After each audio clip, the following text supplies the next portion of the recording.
My name is Nathan Taylor with TaylorMade LLC, and we manufacture the flagpole harness, and I just want to show you how to adjust it. In this case, we're going to look at the waist strap and show you how you could reduce the size of the harness and make it a lot smaller, and in fact cut the pad and restore it. So looking at the waist strap here, if we wanted to make it smaller, one of the first things we'd want to do is take it out of this keeper, which holds the webbing in place, and then now we can make an adjustment. Since we want to make the harness smaller, I'm going to move this buckle on the other side of this webbing keeper, because what we want to do is perhaps make the harness a lot smaller. I want to move this keeper out of my way. And you can see now that I can make this harness very long, or I can make it very short. Now what holds it in place is this tri-weave keeper.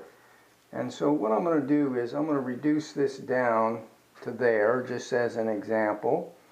And then now to lock the webbing in place, I'll put it back through this keeper.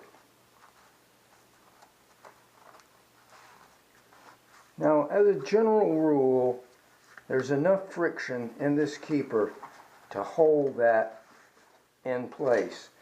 But if I had a harness that was slipping, I would use the tri-weave buckle and use the locking part of it and just fold this webbing over after weaving it through and pull it through there like that, and that creates a lock, and it will in fact lock the webbing, and now the webbing cannot move at all.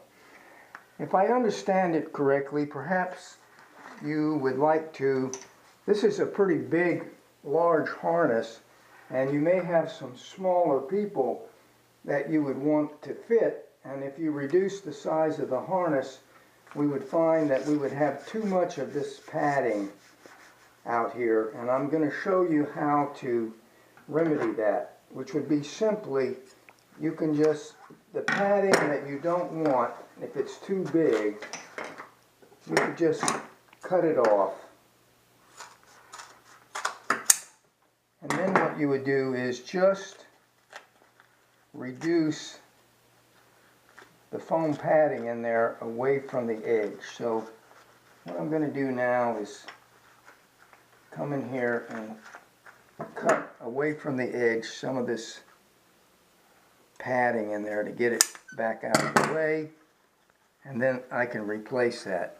I'm going to go over here now to my zigzag, seal it back up. A straight stitch or a zigzag, you could seal this edge back up, and now you have a harness that is much smaller than it originally was, and it won't slip because we have utilized our keeper, our plastic keeper, and we have